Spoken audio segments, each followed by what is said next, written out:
Hello, welcome back to Just for Today. I'm Jamal Normie. Hey, I'm Miranda, the recovering addict. And today we're going to talk about speaking up. Kind of scripture first goes. Today's scripture comes from Proverbs 31:9. Speak out in order to judge with righteousness and to defend the needy and the poor.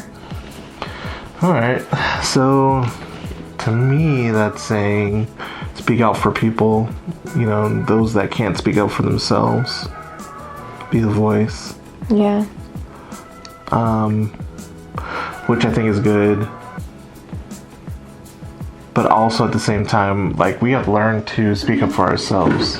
Yeah, I think that's what my problem was for the longest time, is that I wouldn't speak up for myself and then other people would speak up for me. Yeah. And that just kept me in a little bubble, Yeah, no growth. Yeah. We're watching the show, and then there's this little girl, and then she's trying to tell her mom about potentially this awkward thing, like her coach potentially hitting on her or whatever and stuff, and she didn't know what to say. Sometimes we just need to speak up and say exactly what's going on, but not even just that, with communication in general. What are you about to say? Well, that's that little, I put myself in that little girl's situation where me growing up being insecure, I never spoke up, and I want to say living in my house with two older sisters, and I never had a voice because I was just a little one, so I think I got into the habit of not speaking up, and if I did, it was your opinion doesn't matter, what you have to say, you're not old enough to understand, so you don't know what you're talking about, even if that's not the truth. That was my truth, and then that led into just life in general. I never spoke up. I never had the confidence to speak my mind because I always felt I wasn't worthy enough, or what I had to say wasn't worthy enough. And with that little girl, she didn't know how to explain it, to her mom. She tried. I bet you it was so much for her to just say that little bit, and then her mom misinterpreted it, and it's she did, and then she stopped because it was so much just to get that little bit out, I feel that 100%, to where it takes you so much energy and strength just to get a little bit out, and if you're shut down, misinterpreted, it's that's my disease works in my head is you shut down completely. You're okay, I'm never speaking up again. I'm not even going to try anymore. Yeah, that's hard. With kids, oh man, we gotta give our kids the avenue to speak up about things, kids in general,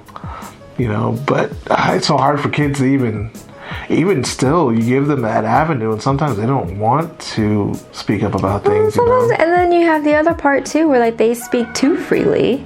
So it has to be that balance. Yeah. I see those that overly speak, and then those that underly. It's hard, of course, with anyone, especially with kids. It's hard for them to have that balance. Yeah. But I think it's unfortunate. It's because I can relate those that don't speak up. So ultimately, we need to teach our kids how to talk, how to communicate. Communication is so important on so many levels. If you, and it starts when you're little. If you don't learn to communicate when you're little, when you get old, it follows you. It doesn't, and I don't think people think of that as a skill, something that needs to be taught. You just kind of go, you just go with it. I don't remember.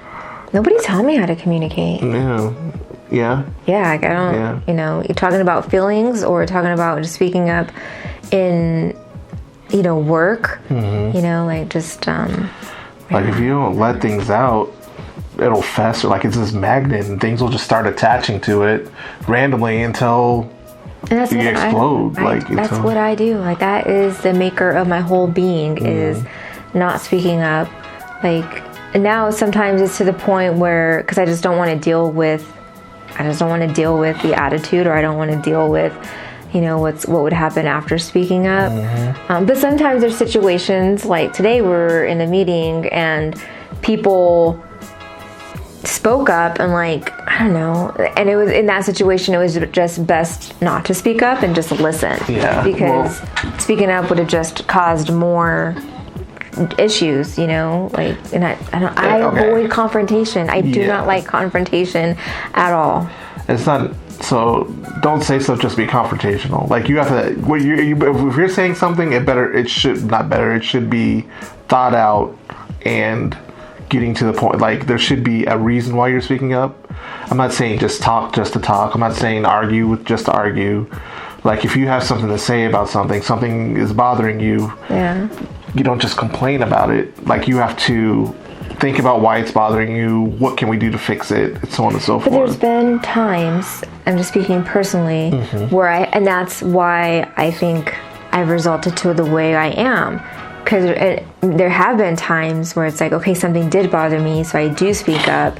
And then, because there's that, you know, there's type A personalities, and then they got, like, you know, type D personalities, you know, it's like, and I'm intimidated by those type A personalities, to where so many times where it's just like, you've been belittled, and I guess I just don't want to be put in that situation where I am belittled. Which is why I think if people are belittling, it's because, well, either they have something going on or blah, blah, blah. But there's also the people just, again, say stuff just to say stuff. Right. So, like, if you put together, this is what I need to say, this is why I need to say it, and come with a, you know, a plan instead of just saying it. Yes, I see what you're saying, but it's like, you know, when I'm put in a situation, I'm an emotional person, right? And so, I mean, by the time I go through that whole process of you saying, okay, think it out thoroughly, come up with a plan, have, you know, that's already, like, if I'm in a meeting and I have to do that, like, all that's not going to happen until, like, the night. Like, I'm going to go home, I'm going to drive home, I'm thinking about it, and then, you know, at dinner I'm thinking about it, and then the next day, that's when I'll have that all planned out. But, like, you can't necessarily do that. So it's like, when you're in a meeting, like, people like me, we're emotional beings, or, you know, like, and so I speak out on my feelings, or what I'm feeling in that moment, or what I'm thinking at that moment. So in a meeting situation, you should know what's going on in the meeting and have an agenda before you go into the meeting. So you should have an idea what you're saying. So there's also the fact of other people are saying things and things like that. But if you're not able to think about stuff like that, then I think you shouldn't say anything. Even in situations where you're asked, what's your opinion on this? Like, we need ideas, you know? And again, I get in my feelings. I'll put my idea out there, and if it's like, well, that's not really a good idea, I'll go straight back down to, you know, the disease in me, and be like, all right, well, I'm not good enough for anything, so I'm not going to say anything again. Yeah. So, but the correct response should be, well, let me think about it. Like, if someone's asking you for an idea, you didn't have time to prepare for an idea, then a correct response should be, let me think about it, then can I let you know this in a day or two, you know, things like that. Like, so there's not really, you should never go off your emotions. Like, you should never be just blurting. That's the issue with a lot of things that people get in their emotions and then they blurt. But you know what you're going into this meeting to do.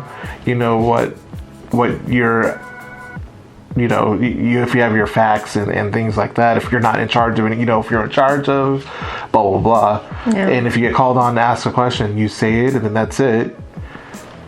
But what happens is people get emotional and then they want to yell and then walk away and then say stuff when they're out of turn, and now you got 5 people talking because people are in emotions. That's not what I'm talking about. It just makes me not want to. I guess that's what I have to work on. I don't want to be around that type of environment. I know. I agree. If people worked on their communication, and people in general though learn how to speak up at a small age, this sort of stuff wouldn't happen as adults. Yeah. So everything always starts as a young age. I mean, things will happen. No one's going to be perfect. Communication is key to any relationship. Yeah. Kids, parents, friends, loved ones, work, bosses. We have to learn to communicate and to speak up, like, appropriately. I just shut down. Like, when you say, like, I always shut down and I don't speak up if my feelings get hurt, like, I don't know, like 20 times a day. Yeah. And I shut down. And it's like, so I'll, like, if I have an issue going on with, like, my family, if something's bothering me, instead of going to that person and talking about it, I'll just come home and talk to you about it, or I'll talk to somebody else about it, and I'll just talk about my version of it, my side of it, when it's like that's not getting anything done. And it's like I do that because I avoid confrontation, but like 9 out of 10 times, if you sit down and talk to that other person, you'll get the other side, or you'll be able to like communicate and like work through the issue. Maybe a resolution. Right. Yeah. But it's like I don't do that. I think I find comfort. I think that's what my issue. Like I find comfort. It's the easier thing to do. In being in my feelings and my Everybody. But I feel like it takes more energy. But it doesn't. It takes more energy because it's like it's a lot of energy for emotional people like me, like to actually make that confrontation. I don't know. It's like the buildup of it all is just like draining. I'm not giving excuses. But that is my excuse. But in reality, the dragging on for months, weeks, days, hours is what takes more energy, and it's staying on your mind, and you know you don't even know that you have that problem, but realistically, it's that's in the back of your mind. Like, why am I so tired? Why am I grouchy? Right. You know, this is why. So again, this is why we pay all these people to go, pay psychiatrists and counselors and all this stuff to. All they're doing is sitting there ultimately and letting you talk, letting you communicate what's going on within you. When in reality, you could be doing this on your own and not paying somebody all this money to tell you all this stuff. It's just people don't learn again. So how did you learn when you were a kid how to communicate? If these were skills that you were working on actively, building up your toolbox for these sort of things, you wouldn't be in this situation, and you'd be able to communicate appropriately from then. It's hard right now, but if you continue to work at it, it won't be hard anymore. Which I have. I just thought about it. I think there's a situation where I like get built up anxiety knowing that I'm gonna have to confront this person, this situation, but I didn't. And it just it's like a relief. It is. Yeah, but I think I've been so conditioned on to just keep everything inside and not talk about it. It's conditioning for years. Like it's you condition when you go to military, you learn that you're doing things over and over again, conditioning your body to act a certain way. In martial arts, you're conditioning your body to react certain ways when you're getting attacked. I know immediately for my body to do this, to block a hit or whatever. Just the same with you, you're conditioning yourself in your mind through all these years, 20 to whatever, how many years, to shut down, and everything else, to not reply to things. So it's conditioning in its own. It's conditioning. But just like that same sort of thing, you flipped it. What if you condition yourself to not do that all the time? If your parents taught you, not that it's your mom's fault or anything. It's not your fault, Mom. But just what if you learn to do things that way? Your life would have been completely different. Maybe you never did those drugs. You would have never had the issues with your family that you have now. And things like that. Maybe. But I mean, each one of you would have had to have some sort of. But that's Communication in general with my family has just always been not normal. But that's why communication is like the most important. Like, is there a communication in high school? There is. In college, there is. In high school, middle school, but see, elementary. You say that, right? Because I think when you say that, when you're like, gosh, they should teach this in school, they should teach that, right? And I go back and I think about because I think I'm at this age now with like politics and all that. Like I'm trying to figure out like government, all this stuff. And it's like, God, like I wish I would have, like, how do I not know the dynamics of, politics or whatever?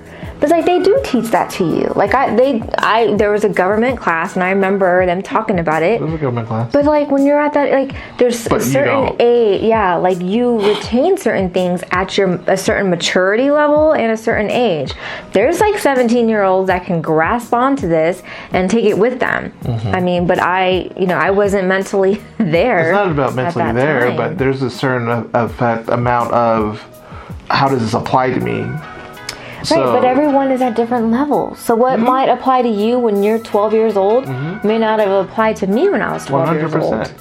So it could, that's what I'm saying. So whether we had a communications class, it's not going to help. Everyone's not going to grasp it, you know? I don't know. I feel communication is like a bear. If you talk to somebody, you're communicating. Yeah. So that's something that everybody should be able to grasp versus politics, unless you're in politics or watching these things. I mean, so everyone takes, what is it, like sex ed. So you're saying everything you learned in sex ed, you remember and you took it with you? Yeah. Some people at that age, like kids are like so, oh my gosh, like they're so embarrassed to even like hear those words. They're gonna shut down, and they're just gonna like reluctantly go through the class because they're being forced to do it, you know? So they're not taking the information that someone who, you know, oh, their parent already talked to you about this, so you're comfortable with hearing these words. So I've worked with a lot of people that are from like Europe and Germany and things like that. The way that they handle sex ed is a lot bigger. Multiple isn't just this one class, like for one day, and they get it. Just like with the driving test, it's like with all these sort of things that we look down on or we shy away from or think that it's too easy, like our driving test. Everybody doesn't need a license. Like in Germany, for instance, it's so hard to get your license because you can kill somebody. You know, it's something that it's a privilege. Like, it's not something that's just given to people. It's something that you have to work to get to, you know? So no, if we would have had better sex ed classes and taught us better about what it really means to have sex and kids and all this stuff, like, you probably wouldn't have the kids that you have now, you know, or I mean that I wouldn't have gotten pregnant at 17. Yeah, exactly. Yeah, like you would have taken it more seriously and things like that. So yeah, if there was a communication class throughout, like a curriculum throughout. That's the thing. Like, it has to be throughout. Like, yeah, it shouldn't be just a one-time thing. Yeah, but I took government. Government was like a whole school year, or was it just a semester? No, yeah, it wasn't. I didn't have government every time. And if I had government, 11th grade, maybe I had it in like a class for the last 4 years, like one class. And then even so, like they teach even in history. They teach you, you know, about, you know, certain things. And it's like, maybe it's just me. I don't know. Like, all the things that you read the books, right? And you know, okay, you're going to have a test on it. So you're just learning what you're going to be tested on. But, like, are you really absorbing it? Like, you know. Absorbing it or not. I went to church all my life. I hated it when I was a kid. I hated it as a kid. The first time with you, as soon as you're having those issues, and I'm like, I can't do this alone, where did we go? Right. To church. You train up a child in the way to go when they get older to not depart from it. Right. Regardless your condition, if you condition yourself for something, it's part of your DNA at that point. If I don't remember everything about it either, and there's definitely classes where it was like I'm just trying to get by. Right. But if it was to go through and you're going through it and it's being hammered down, and then now all this time has passed and I haven't touched any of that, so yeah, I forgot it all. But if I would have been something that you keep up with, you know, it would have stuck. Yeah. And again, that was just, I don't think in elementary and middle school and stuff like that it was like that. Like, I remember everything completely changing. Like, elementary is just like coloring and milk and cookies and, you know, small stuff. It wasn't like that. That's all you remember? You don't remember like the triangles and like, you know, learning your shapes. Yeah, that's preschool, dear. Whatever milk it and cookies is preschool. You did not get no milk and cookies and naps maybe in 5th grade. Maybe. But I'm just saying, like, if it would have kept up with it, and if our curriculum was better, and there was more ways to engage kids into things, like there's so many things. It's just, but our society's so, you know. That's why I'm trying to look into, you know, not politics. I don't like the word politics, but just like the government and like the people who you vote into office, and even like from local Yeah, but it all has to be wrong here. These That's little what I mean. steps are. Yeah, that's what I mean. Like, we're so blinded, and like, is that because I'm at an age where like I'm realizing how it affects us and our children, and you know what I mean? Like, when you're in your 20s, you don't think about like who's the superintendent of the school. Like, are they making the best choices for your children? Like, many moments later. but yeah, speaking up is like it's a physical. Like, I don't think you understand how my emotions can become like physical. Like, what goes on in my head physically affects me. And like, it's so like, I don't know how to express to you the feeling that you get like when you get this courage to speak up, and then the outcome isn't like what you expected it to be, and like it just puts you in this, you just you just go in your corner and you just don't want to come out again. Like, sometimes you don't speak up.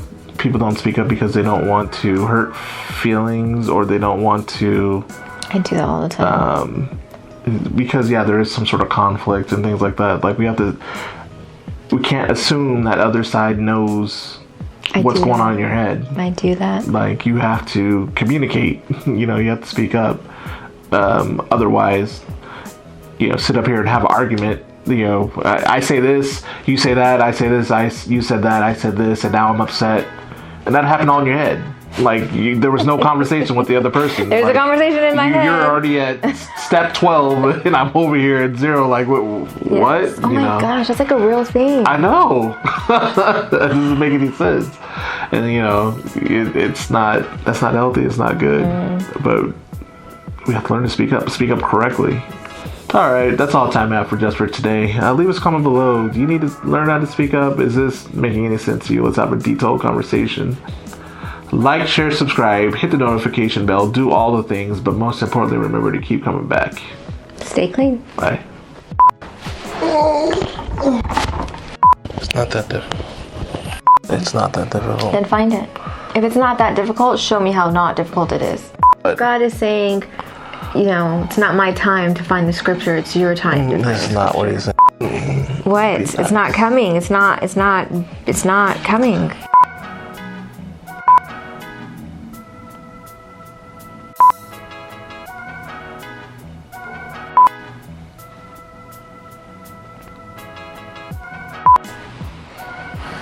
Do I write it down? You tell me. Have a kiss. You gave me an attitude. You yelled at me. You got irritated with me. Hello, welcome back to today. Wait. You don't realize how those choices, trickle down. You're able to vote at 18, 19, 20, but like, do you really understand what you're voting for? It's like, I need to really understand. Right. It's not, again. Oh, and it's my fault too. Like, I should be a responsible human being, American, to like follow through and like educate myself. But things work in America also, though. It's a popularity contest versus it being facts. Like, and the way that information is delivered to people, it's all about money, is not the same here as it is like I was saying in Europe and all these other places. It's supposed to be a 15-minute topic. Down on politics. You were getting on politics. I wasn't talking about any of that. That's what you gotta keep on doing. Just keep on speaking, and then it'll get easier for you to come out and get that backbone. Teach your kids. Anything else?